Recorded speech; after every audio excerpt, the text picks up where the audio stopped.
সেই মোতাবেক আজকে আমাদের 1 নম্বর জিয়ানগর ইউনিয়নের 8 নম্বর ওয়ার্ডের কর্মী সমাবেশ।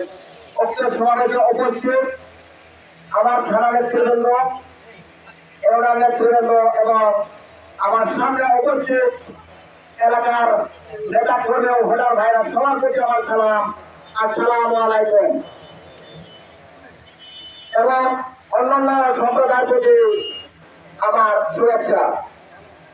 এখানে বলার আর কি আছে, আমরা দীর্ঘ 16 বছর পর আজকে যে মঞ্চে দাঁড়িয়ে আমরা তৈরি মুখে দাঁড়িয়ে দলের কোনো কথা মুখ খুলে বলতে পারতেছি, এই জন্যই আমাদের ছাত্র আন্দোলনের ফসল এটা।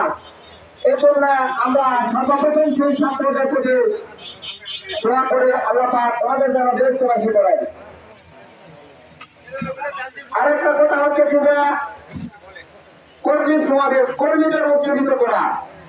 আমরা কি বলবো, এখানে বড় বড় নেতৃবৃন্দ আছেন, থানা নেতৃবৃন্দ, ইউনিয়ন নেতৃবৃন্দ, তারা আমাদের দিক নির্দেশনামূলক বক্তব্য দিবেন, আমরা শুনবো, তাদের কথায় আমরা মনে করে চলবো।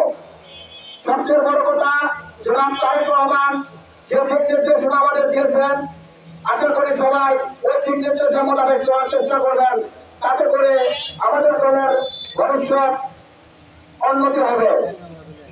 যে করুক না কেন, ব্যক্তিতে এ গ্রুপ সে গ্রুপ ওই গ্রুপ, আসলে এরা কিচ্ছু নয়, এরা বলছে কমিটি একটাই, বাংলাদেশ জাতীয়তাবাদী দল বিএনপি, এর বাইরে কোনো কমিটি নেই। যদি কেউ বলে সেটা আপনাদের ভুল বোঝানো হচ্ছে। যদি তাদের সুযোগ পেতে যাই পাবে সেটাই বিএনপি হতেও পারে না।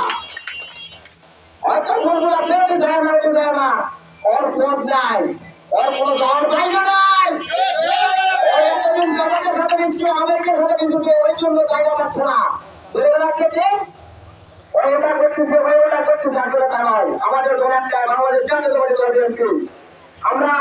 আমি আমার কথা বলার অনেক কিছু ছিল, কিন্তু এখানে আমার অনেক সম্মানিত তারা জেলা নেতৃবৃন্দ এবং ইউনিয়ন নেতৃবৃন্দ আছেন, ওনারা আমাদের যোগ্যতাসমূলক কিছু কথা বলবে, ওনাদের কথা আমরা ফলো করবো। এই বলে আমি আমার সংক্ষিপ্ত বক্তব্য এখানে শেষ করতেছি। বাংলাদেশ জিন্দাবাদ, খালেদা জিয়া জিন্দাবাদ, তারুণ্যের অহংকার, তারেক রহমান জিন্দাবাদ। আজকে আসসালামু আলাইকুম।